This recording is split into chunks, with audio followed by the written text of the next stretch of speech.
बिस्मिल्लाहिर्रहमानिर्रहीम। मोहतरम सामाईन, क्या आप जानते हैं कि हज़रत अब्बास अलमदार की कब्र पर पानी कहाँ से आता है? क्यों पानी हर वक्त उनकी कब्र के गिर्द चक्कर लगाता रहता है? क्या तारीख़ में ऐसे पानी की कोई रिवायात मौजूद हैं? आखिर क्यों इस पानी में बदबू पैदा नहीं होती? क्यों ये पानी कम या ज़्यादा नहीं होता? बरतानवी तहकीक दान जेम्स वुड ने हज़रत अब्बास अलमदार के रोज़े पर मौजूद पानी पर क्या तहकीक की और उसके नताइज क्या थे? इन सब सवालात के जवाबात के लिए हमारी वीडियो से आखिर तक जुड़े रहिए। बात शुरू करते हैं इराक के पानी से, जहां पर नमकीन और खारे पानी के अलावा पानी मिलना तकरीबन नामुमकिन है। इस हाल में हज़रत अब्बास अलमदार के रोज़े पर मीठे पानी का होना साइंसदानों के लिए इंतहाई परेशानी की बात है। लोग तहकीक करने पर मजबूर हैं कि आखिर ये खुश जायका और साफ शफाफ पानी कहाँ से आ रहा है, क्योंकि इसकी रंगत और जायका नहीं बदलता। आइए पहले आपको बताते चलें कि हज़रत अब्बास अलमदार अमीरुल मोमिनीन हज़रत अली रज़ी अल्लाह तआला अन्हु के फ़र्जंद हैं। 61 हिजरी में मैदान करबला में अपने भाई हज़रत इमाम हुसैन अलैहिस्सलाम के साथ शहीद हुए। हज़रत इमाम हुसैन के हुक्म पर आप पानी लेने के लिए फुरात नहर पर गए और बड़ी बहादुरी से नहर से पानी भरा, लेकिन वहाँ पर ही उमर बिन साद के सिपाहियों ने उन्हें शहीद कर दिया। आपको इसी मकाम पर दफन किया गया जहाँ शहादत हुई। फिर वहाँ ही हरम अब्बास तामीर किया गया। कहा जाता है कि वही पानी जो आप नहर फुरात से लेने गए थे लेकिन खैमों तक ना पहुँचा सके, अब भी इसी निस्बत से पानी आपके रोज़े में पर मौजूद रहता है। करबला के मैदान में शदीद प्यास के बावजूद भी हज़रत अब्बास अलमदार ने पानी पर कब्जा करने के बाद अपने आका हज़रत इमाम हुसैन और उनके अहलो अयाल की प्यास को मद्देनज़र रखते हुए पानी नहीं पिया था, लिहाजा पानी खुद ही हज़रत अब्बास के पास चलकर आ गया है। नाज़रीन, वीडियो में आगे बढ़ने से पहले आपको सरदाब के बारे में जानना बेहद ज़रूरी है। हज़रत अब्बास के रोज़ा मुबारक का अहम हिस्सा सरदाब है, जहाँ उनकी हकीकी कब्र मुबारक मौजूद है। यह सरदाब 7वीं सदी हिजरी में तामीर किया गया था। सरदाब की दीवारें इंतहाई मोटी और चौड़ी बनाई गई हैं। इसमें बहुत सी गैलरियाँ और तंग रास्ते हैं। इसके तकरीबन दरमियान में ज़मीन में एक लोहे का दरवाज़ा है। यह दरवाज़ा इस रास्ते पर खुलता है जो सरदाब की तरफ जाता है। यह रास्ता 8 सीढ़ियों पर मुश्तमिल है और 8 सीढ़ियों के बाद सरदाब का फर्श शुरू हो जाता है। सरदाब गैरली में बाज़ जगह कब्रें भी हैं और गैरली की दीवार जो कि हज़रत अब्बास के कब्र अक़दस के करीब है, उसमें मेहराब नुमा ताक बने हुए हैं। सरदाब में बने हुए मेहराब नुमा ताकों की तादाद 13 है और ये सब पैमाइश में एक दूसरे से मुख्तलिफ हैं। हज़रत शेख अलीम अब्बास, जिनकी उम्र अब 76 साल है, वो पिछले 36 साल से हज़रत अब्बास के रोज़े पर खादिम आला रहे। उन्होंने अपनी किताब में लिखा है कि पहले सरदाब में यह पानी चश्मों की सूरत बहता था, यानी एक तरफ से आकर दूसरी तरफ निकल जाता था और 400 साल तक ऐसे ही रहा। इसके बाद पानी थम गया और कभी भी हरकत करता है और ना पता चलता है कि पानी कहाँ से आता है और कहाँ चला जाता है। लेकिन मुझे लगता है कि यह हज़रत अब्बास अलमदार की कब्र मुबारक के आसपास ही की ज़मीन से मुसलसल निकलता रहता है। पहले सरदाब की सीढ़ियाँ आम लोगों के लिए खुली होती थी, तो हर कोई पानी को तबर्रुक के तौर पर ले जाता था। हज़रत शेख अलीम मजीद लिखते हैं कि यह पानी सर्दियों में गर्म और गर्मियों में ठंडा होता है। एक दफ़ा हरम की दीवारों में दरार का बहाना बनाकर एक टीम इंग्लिस्तान से आई, जिसके निगरान बरतानवी तहकीकदान सर जेम्स वुड थे। वो टीम आई तो दीवार में मौजूद दरारों को जांचने लगी, लेकिन उनका मकसद कब्र के इर्द गिर्द मौजूद पानी पर तहकीक करना था। जेम्स वुड अपनी किताब में लिखते हैं कि जैसे ही हमने कब्र के इर्द गिर्द चंद फुट तक ज़मीन की खुदाई की तो हम हैरान रह गए कि सारा पानी हमारे खोदे गए सुराखों में चला गया। हम हैरान थे कि पानी जाता हुआ तो नज़र आ रहा है, लेकिन निकल कहाँ से रहा है वो हम ना जान सके। लेकिन एक बात तो तय है कि वो पानी कोई आम नहीं है और ना वहाँ कोई चश्मा है, वहाँ पानी करिश्माली है। नाज़रीन गिरामी, अब पिछले 50 साल से पानी अपनी एक सतह बरकरार रखते हुए है जो ना कम होती है और ना ज़्यादा। शेख अलीम अब्बास लिखते हैं कि दुनिया के किसी भी कोने में पानी 1 महीने से ज़्यादा अगर पड़ा रहेगा तो बदबू हो जाएगी, लेकिन इस सरदाब के बंद होने के बावजूद पानी बदबूदार नहीं होता बल्कि खुशबूदार है। इस पानी की सबसे बड़ी खसूसियत यह है कि पानी की सतह कब्र की दीवारों से ऊंची होने के बावजूद भी पानी कब्र मुबारक में दाखिल नहीं होता। अल्लाह अकबर, 400 सालों से पानी खड़ा है लेकिन ना बदबू है और ना ही किसी किस्म का कोई खारापन, ना पानी गंदा, ना ही उसमें किसी किस्म की कोई फंगस। ये सब सुनने के बावजूद अब भी कोई है जो अहले बैत की अज़मत को ना माने। बेशक अहले बैत की पैरवी भी लाजिम है, वो बरहक भी है। फातिमातुज़ ज़हरा की वफ़ात के 10 साल बाद तक अमीरुल मोमिनीन हज़रत अली ने दूसरी शादी ना की। अपने भाई अकील के असरार पर उन्हें हुक्म दिया कि मेरे साथ शादी के लिए एक नेक पाक बाज और बहादुर खातून को तलाश करें। हज़रत अकील ने एक पाक और बहादुर खातून का इंतखाब किया। खुदा की करनी ऐसी कि उनका नाम भी फातिमा था। बाद में वो उम्मुल बनीन के लक़ब से मशहूर हुई। अमीरुल मोमिनीन हज़रत अली रज़ी अल्लाह तआला अन्हु को अल्लाह पाक ने उम्मुल बनीन के बतन से 4 बेटे अता फरमाए, जो चारों ही मैदान करबला में शहीद हुए। उन बहादुर बच्चों में सबसे जुरत और ताकतवर को दुनिया अब्बास के नाम जानती है। हज़रत अब्बास चारों में सबसे बड़े थे। वो कैसे बहादुरी और सब्र का पहाड़ साबित ना होते कि जिनके वालिद शेर खुदा और माँ बनु कबीले की मशहूर तीरंदाज थी। हज़रत अब्बास 4 शबानुल मुअज़्ज़म 26 हिजरी को मदीना मुनव्वरा में पैदा हुए।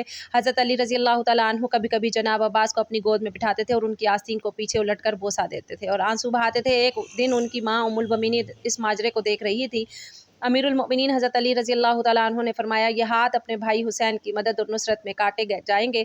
मैं उस दिन के लिए आंसू बहा रहा हूँ। जनाब अब्बास ने हसनैन करीमैन के साथ तरबियत पाई। जब आप जवान हुए तो लोग आपकी दानिशमंदी, कमालात और बहादुरी की मिसालें देते न थकते। जब अमीरुल मोमिनीन हज़रत अली शहीद हुए तो आप उस वक्त 14 साल के थे। उस अजीम सदमे को बर्दाश्त किया और जनाजे को रात में दफन किया। बस उस दिन से हज़रत अब्बास के इम्तिहान शुरू हो गए, जो सब के सब उन्होंने हिम्मत और सब्र से बर्दाश्त किया। आखिर आपने वो दिन भी देखा कि जब हज़रत इमाम हसन को जहर देकर शहीद कर दिया गया। आपका जनाजा भी सही तरह से न पढ़ने दिया गया, लेकिन ये सब भी एक बहादुर बाप के बहादुर बेटे ने सिर्फ इसलिए बर्दाश्त किया कि हज़रत हुसैन इब्ने अली ने उन्हें ये कहकर मना कर दिया कि अब्बास अभी जंग का वक्त नहीं है। जनाब अब्बास की शादी अब्दुल्ला बिन अब्बास की बेटी लबाबा से हुई, जिनसे अल्लाह पाक ने उन्हें 2 बेटे उबैदुल्ला और फजल अता फरमाए। आप हमेशा हज़रत इमाम हुसैन के शाना बिशाना रहे, लेकिन हज़रत अब्बास हमेशा बनी हाशिम के 3 नौजवानों का हल्का बनाकर हज़रत इमाम हुसैन की हिफाजत के लिए उनके साथ रहते।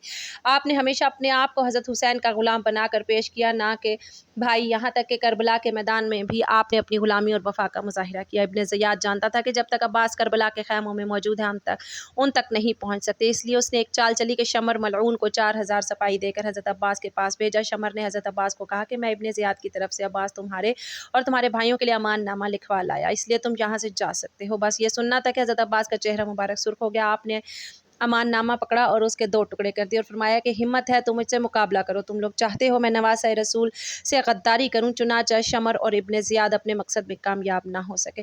फिर करबला के मैदान में जब बारी बारी सब शहादतें पेश कर रहे होते हैं तो हज़रत अब्बास नवासे रसूल अर्ज़ करते हैं कि आका हुसैन अब मुझे भी इजाज़त दें, मैं उन यजीदियों को जहन्नम वासिल करूं। लेकिन हज़रत हुसैन इब्ने अली फरमाते हैं कि अब्बास, यहाँ शुजात का इम्तिहान नहीं बल्कि हमारे सब्र का इम्तिहान है। हज़रत अब्बास खैमों के गिर्द चक्कर लगा रहे थे। हज़रत बीबी सकीना हाथों में मशकीज़ा लिए जनाब अब्बास के करीब आई और कहने लगी, चचा अब्बास, मेरे असगर ने 3 दिन से पानी नहीं पिया। गाजी अब्बास ने बीबी सकीना को देखा, खाली मशकीज़े को देखा, फरमाने लगे, ए मेरी आकाज़ादी, मेरे हुसैन से कहो मैं आपके लिए पानी लेके आऊँ। बस बीबी सकीना हज़रत अब्बास को लेके इमाम हुसैन के पास आती हैं और फरमाती हैं, बाबा चचा को इजाज़त दो, नहर से पानी लेके आए। इमाम हुसैन ने गाजी अब्बास के चेहरे को देखा, एक आह भरी और फरमाया, सकीना अब्बास जाओ मेरी बहन ज़ैनब के पास। अगर मेरी बहन अब्बास को इजाज़त देती है तो अब्बास तुम चले जाना। हज़रत अब्बास और मासूम सकीना बीबी हज़रत ज़ैनब के खैमे के करीब आते हैं। जब बीबी ज़ैनब हज़रत सकीना की मासूमियत को देखती हैं तो ये कहकर हज़रत अब्बास नहर से पानी लाने की इजाज़त दे देती हैं कि मेरे बाबा ने वसीयत की थी, ज़ैनब शाम की गलियों में जब हाथों को रस्सियाँ बांधे ले जाया जाए तो उस वक्त सब्र का हाथ दामन से मत छोड़ना। मैं कहा करती थी कि जिसका अब्बास जैसा शेर भाई कोई उसको गिरफ्तार भी कर सकता है भला। हज़रत अब्बास पानी की मश्क लिए घोड़े पर सवार होते हैं, एक हाथ में अलम उठाते हैं और नहर की तरफ बढ़ने लगते हैं। तारीख़ तिबरी में हज़रत मोहम्मद बिन जरैर तबरी लिखते हैं कि जब हज़रत अब्बास दरियाए फ़ुरात की तरफ मशकीज़ा और नंगी तलवार लेकर निकलते हैं तो उस वक्त अमर बिन अल हज्जाज 500 यजीदी फ़ौजियों के साथ दरिया पर पहरा दे रहा था। करबला का तपता सहरा है, सूरज अपनी आबोताब से चमक रहा है। जब पहरेदारों ने एक शाहसवार को नंगी तलवार के साथ आते देखा तो फ़ौज में हलचल मच गई। तारीख़ गवाह है कि हज़रत अब्बास ने 133 यजीदियों को चीर डाला और दरिया पर पहुँच गए। बाकी फ़ौजी इमदाद लेने के लिए अपने कैंपों में भाग गए। हज़रत अब्बास ने अपना अलम दरिया के किनारे गाड़ा और मश्क में पानी भरने लगे। मश्क को भरने के बाद आपने खुद पानी पीने के लिए चल्लू भरा और फिर ये सोचकर पानी गिरा दिया कि मेरे आका हुसैन और उनकी आल कब से प्यासी है। अल्लाह अकबर। दोस्तों, है कोई अब्बास से वफादार शख्स उस दुनिया में? फिर आपने सोचा कि अपने घोड़े को पानी पिला लेता हूँ, लेकिन घोड़ा भी वफादारी था, उसने पानी ना पिया। इतनी देर में आमर अपनी फ़ौज की दोबारा सफ़ बंदी करता है और पीछे और सिपाही भी मदद के लिए आ जाते हैं। हज़रत अब्बास मशीज़ के उठाए घोड़े पर सवार होते हैं। इतने में एक तीर उनके कंधे पर आकर लगता है। हज़रत अब्बास घोड़े को खैमे की तरह दौड़ाते हैं, सिपाही उनको घेर लेते हैं और तीरों की बौछार कर देते हैं। अमर आवाज़ लगा कर कहते हैं, ये पानी खैमों तक ना पहुँचे पाए, अगर उनको पानी मिल गया तो हमारी खैर नहीं। इतने में एक बदबख्त ने छुप कर तलवार का वार किया तो आपका एक बाजू कलम हो गया। आप पानी का मशकीज़ा दूसरे हाथ में हाथ पकड़ते हुए फिर दूसरे बाजू पर भी वार होता है और दूसरा बाजू भी कलम हो जाता है। उसके बाद जनाब अब्बास पानी का मशकीज़ा मुँह में पकड़ लेते हैं। फिर सब यकजा होकर तीर बरसाते हैं। पानी के मशकीज़ों को भी लगे हैं और पानी बह जाता है। जैसे ही पानी बहता है तो मेरे आका की आंखों में आंसू आ जाते हैं। वो घोड़े से नीचे गिर जाते हैं, तीरों से नढाल हो जाते हैं। यजीदी फ़ौज नारे लगाते हुए वापस हो जाते हैं। जब इमाम आली मकाम इमाम हुसैन और हज़रत अब्बास को गिरता देखते हैं तो उनकी तरफ बढ़ते हुए आकर हज़रत अब्बास का सर मुबारक अपनी गोद में ले लेते हैं। हज़रत अब्बास पहली दफ़ा हज़रत इमाम हुसैन को अपना भाई कहकर पुकारते हैं और माफ़ी मांगते हैं कि मैं मासूम सकीना के लिए पानी ना ला सका। आपकी रूह मुबारक दारुल फना से दारुल बका की तरफ कूच कर जाती है। अब सारी शहादतें होने के बाद जब सारे सरगर्दनों से उतार दिए जाते हैं और उनको नेज़ों पर चढ़ा दिया जाता है तो साहिब वफ़ा हज़रत अब्बास का सर नेज़े पर नहीं रुकता और बार बार गिर जाता है। यजीदी फ़ौज परेशान होकर हज़रत ज़ैनुल आबिदीन से पूछते हैं कि ऐसा क्यों है, जिस पर आप एक तारीखी जुमला फरमाते हैं, मेरे चचा ने सारी ज़िंदगी हज़रत इमाम हुसैन की बराबरी नहीं की। तो अब मरने के बाद उनका सर भी हुसैन के सर के बराबर नहीं रुक सकता। अल्लाह अकबर। ये सुनकर शमर कहता है कि अब्बास के सर को घोड़े की जीन से बांध दो। 11 मुहर्रमुल हराम अमर बिन साद अपने इन साथियों को दफना देता है जो अहले बैत के हाथों कत्ल हुए थे और सैयदजादों और असहाब के 72 जसद मुबारक बेगौर और कफन छोड़ दिए जाते हैं। यजीदी लश्कर इमाम अली मकाम और उनके 72 साथियों के सर मुबारक आपस में बांट लेते हैं और अहले बैत की शहजादियों को कैदी बनाकर यह काफिला अमर बिन साद और शमरुल ऐन की निगरानी में कूफा की जानिब सफ़र शुरू कर देता है। उधर कूफा का governor Ubaidullah Ibn Ziyad Asir उन करबला और शहदा के सरों को देखने के लिए बेताब बैठा था और पूरे कूफा को दुल्हन की तरह सजा दिया जाता है। असीर उन करबला के काफिले के हालात ये हैं कि शहदा के सर नेज़ों पर हैं। रसूलुल्लाह सल्लल्लाहु अलैहि वसल्लम की शहजादियों को बगैर कजावे के ऊँटों पर सवार किया गया, जबकि इमाम अली मकाम के लख्त जिगर शहजादा इमाम ज़ैनुल आबिदीन के हाथ बंधे हुए हैं और उनको पैदल सफ़र पर मजबूर किया जा रहा है। अल्लाह अकबर। हज़रत ज़ैनुल आबिदीन बीमारी से नढाल हैं, थोड़े से सफ़र में ही थक जाते हैं और जगह जगह रुक कर सांस लेते हैं, लेकिन शमर मलऊन को कोड़ा मारता है और चलते रहने का हुक्म सादिर करता है। उधर दूसरी तरफ जहाँ करबला में लाशें बिखरे पड़ी हैं, 13 मुहर्रमुल हराम को वहाँ कबीला बनु असद की औरतें दरियाए फुरात से पानी भरने आती हैं तो लाशें देखकर उनकी चीखें निकल जाती हैं।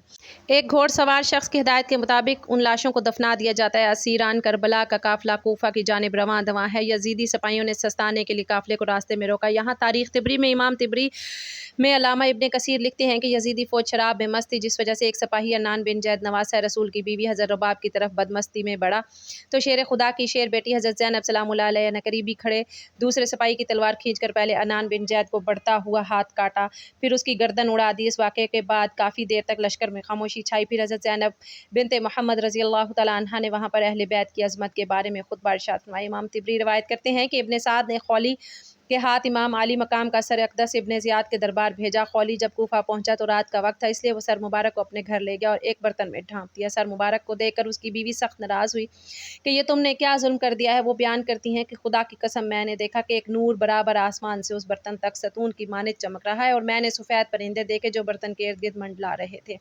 अल्लाह ताला हमें नेकोकारों में शामिल फरमाए और हमारा खात्मा बिल खैर फरमाए। आमीन सुम्मा आमीन। नाजरीन, कमेंट बॉक्स में अल्लाह ताला के 99 नामों में से एक नाम ज़रूर टाइप कीजिएगा। शुक्रिया। अल्लाह हाफिज़।